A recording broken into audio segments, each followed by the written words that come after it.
Oi, gente, tudo bem com vocês? Se você ainda não me conhece, meu nome é Bárbara Rubinho, eu sou advogada e especialista em regulação do setor elétrico e eu estou aqui hoje para conversar com vocês sobre como anda a revisão da Resolução Normativa 482, que é a resolução que permitiu que todo brasileiro gere a sua própria energia a partir de fontes renováveis e obtenha com isso um desconto na sua conta de luz. Essa revisão começou lá em maio de 2018, era para ter terminado em dezembro de 2019 e ainda não foi concluída. Então, como já está ficando quase de costume, vamos fazer um apanhado sobre os principais acontecimentos de 2020 envolvendo o tema da revisão. Mas, antes de eu entrar nesse assunto, eu quero lembrar vocês de que esse vídeo é um oferecimento da Solar Group e da Genix Solar Power. Eu vou deixar o link para o site deles aqui embaixo. Não deixa de conferir quando você terminar de ver e aproveita que você está por aqui também, já deixa a sua curtida e não esquece de assinar o canal se você ainda não faz isso. Gente, só para a gente recapitular. A revisão da 482 começou em maio de 2018, seguiu pela via administrativa durante 2018 e 2019 e em outubro de 2019 a ANEEL apresentou para o setor e para a sociedade a proposta dela do que deveria ser o novo texto que substituiria a 482 e proporia também uma nova forma de valoração dos créditos de energia gerados então por sistemas de micro ou mini geração pelos consumidores. Esse é, na verdade, o principal ponto que está sendo discutido nessa revisão. Se a compensação de créditos que hoje acontece de 1 para 1 deveria continuar como está ou deveria ser alterada com uma desvalorização dos créditos produzidos pelo prosumidor. Já tem um vídeo aqui no canal explicando mais no detalhe qual é esse cerne, né? Por que a gente está tendo essa discussão com a ANEEL. Então, se você ainda não assistiu, eu vou deixar o link para você também, sugiro que você dê uma olhada nele. Quando a ANEEL apresentou essa proposta em outubro do ano passado, o sentimento do setor e da sociedade foi que essa proposta estava completamente descolada da expectativa da sociedade para um futuro de desenvolvimento da geração distribuída no Brasil, mas também da visão sobre o que o setor entende que seria um caminho justo a seguir, que permitisse o equilíbrio entre os agentes e, de fato, a continuidade do crescimento da geração distribuída. Começou então um movimento popular forte para que essa revisão saia do âmbito administrativo e o tema seja efetivamente decidido pelo Congresso Nacional por meio da vinda de um marco legal. Esse movimento levou a conquistas importantes que aconteceram em 2020, como a manifestação logo em janeiro do presidente Jair Bolsonaro, dizendo que na visão dele o sol não deveria ser taxado, as regras não deveriam ser alteradas. Essa manifestação do presidente da República em favor do setor se repetiu diversas outras vezes ao longo do ano, mas com uma ressalva vindo dele também de que no final das contas o tema era uma competência da ANEEL e não caberia a ele tomar a decisão final sobre isso. A gente passou a ter então dois caminhos possíveis para a conclusão do tema referente às regras da geração distribuída. Um caminho administrativo, ou seja, a conclusão dessa revisão pela ANEEL, e um caminho legislativo, com a vinda efetivamente de uma lei votada no Congresso, trazendo aí mais segurança e mais estabilidade para o setor. Vou falar sobre cada um deles, mas vou falar separado para a gente ficar mais claro, mais fácil de entender. Do ponto de vista do caminho administrativo, gente, é importante dizer que em 2019 a ANEEL cumpriu formalmente todas as etapas que envolviam uma consulta pública à sociedade. O que isso significa? Que a agência realizou as audiências públicas que ela tinha que realizar de acordo com a lei das agências reguladoras e que ela realizou as consultas públicas.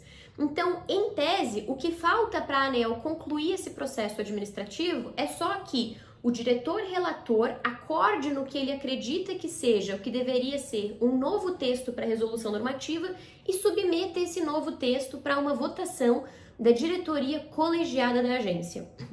Nessa seara, a gente teve uma alteração importante. Até março desse ano, o diretor relator da revisão da 482 dentro da ANEEL era o Rodrigo Limpe. Em março, o Rodrigo saiu da ANEEL e foi para o Ministério de Minas e Energia para assumir o cargo de secretário de Energia Elétrica.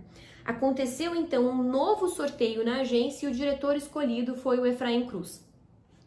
O que a gente sentiu enquanto setor que o Efraim fez ao longo de 2020? Ele buscou se inteirar mais sobre o processo, né, dado que antes ele não era o relator, ele não estava profundamente envolvido no tema.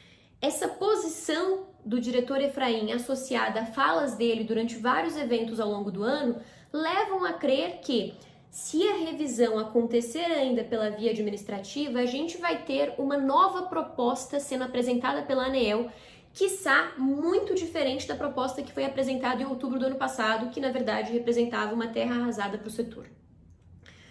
Esse é o cenário administrativo. Então, o que faltaria agora? A gente ter, de fato, a minuta de uma nova resolução sendo elaborada pelo gabinete do diretor Efraim e apresentada para a sociedade, colocada para votação na diretoria.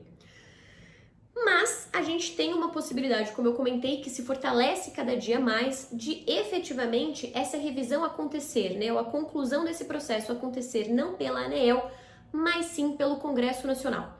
E aí, pelo Congresso Nacional, a gente teria a aprovação de uma lei, criando um marco legal para geração distribuída. E você pode estar pensando, Bárbara, por que é importante ter um marco legal? Porque quando a gente olha, para a hierarquia de normas que a gente tem no nosso país, uma resolução normativa ela tem uma estabilidade relativamente pequena. Eu costumo falar que ela está na base da pirâmide, né? E quanto mais perto do topo, mais importantes ou mais estáveis são as normas.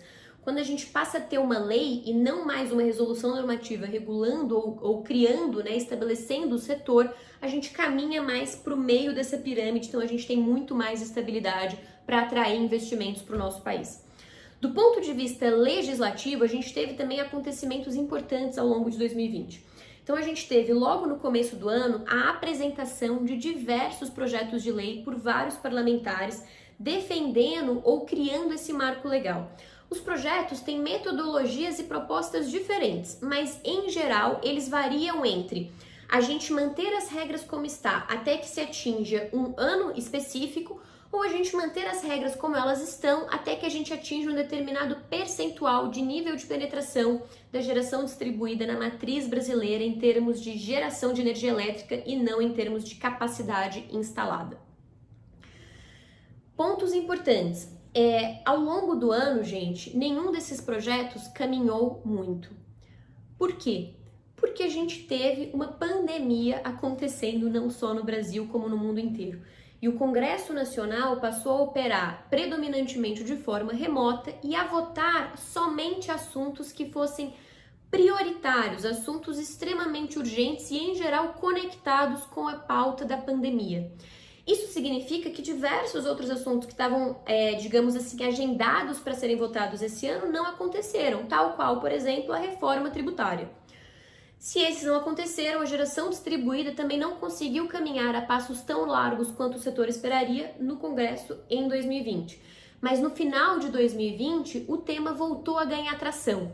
Essa volta da tração aconteceu por dois movimentos específicos, né? Um, porque o setor continuava demandando e o tema ficou importante e existem parlamentares que estão engajados no assunto, e o outro porque no finalzinho de novembro a gente teve uma manifestação do Tribunal de Contas da União referente à questão da revisão da 482 e o tribunal se manifestou muito fortemente no sentido de que o tema da geração distribuída deveria ser tratado não por uma resolução normativa da ANEEL, mas sim por uma lei no Congresso Nacional. Ser tratado, então, como uma questão de política pública. E para ser uma política pública, duas coisas precisariam acontecer na visão do Tribunal de Contas. A gente ter a publicação de diretrizes para essa política pública pelo Conselho Nacional de Política Energética, o CNPE, que é o órgão de cúpula do setor energético, do setor de energia brasileiro, que define, então, diretrizes, ele define a visão de longo prazo para o país.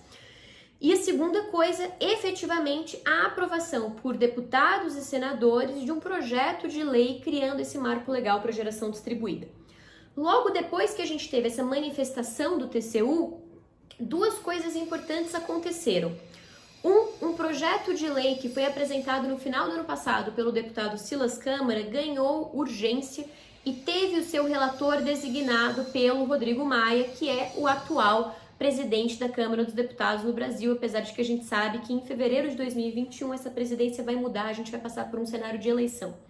Então esse projeto ganhou urgência, teve o seu relator designado e agora vai caber ao relator apresentar um relatório com o que ele vai sugerir para o plenário da Câmara que seja efetivamente o texto a ser aprovado dentro desse PL 5829. Um ponto muito importante da gente ter em mente, gente, é que o relator tem efetivamente o poder de alterar o texto do projeto. Então, ele pode trazer nesse relatório uma proposta que seja muito boa para o setor, ou que esteja mais em linha com os anseios do setor para o marco legal da geração distribuída. A gente teve este acontecimento e, além disso, no dia 9 de dezembro, o Conselho Nacional de Política Energética, o CNPE, aprovou as diretrizes para o desenvolvimento de uma política pública para geração distribuída.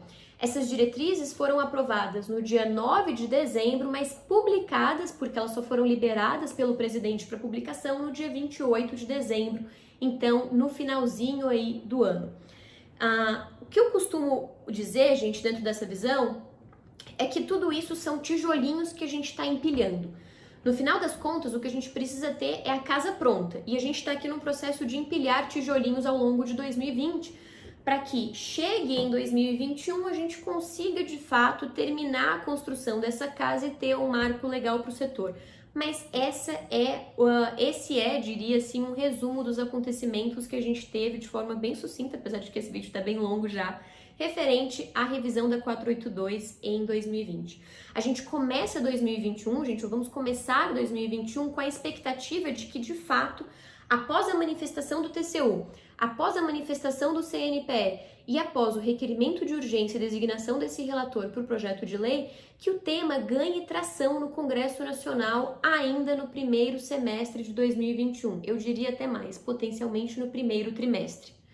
Vale lembrar, o Congresso está de recesso até a primeira semana de fevereiro. E na volta, o Congresso tem uma missão muito importante, que é eleger o novo presidente da Câmara e o novo presidente do Senado. Essa mudança da dinâmica do poder pode alterar também o timing, o ritmo da votação de um projeto de lei para geração distribuída. Mas agora, mais importante do que nunca, é a hora da gente se inteirar sobre o que está acontecendo, entender de fato o que está na mesa e nos engajarmos para que a gente assegure em 2021 a vinda de um marco legal para o setor de geração distribuída.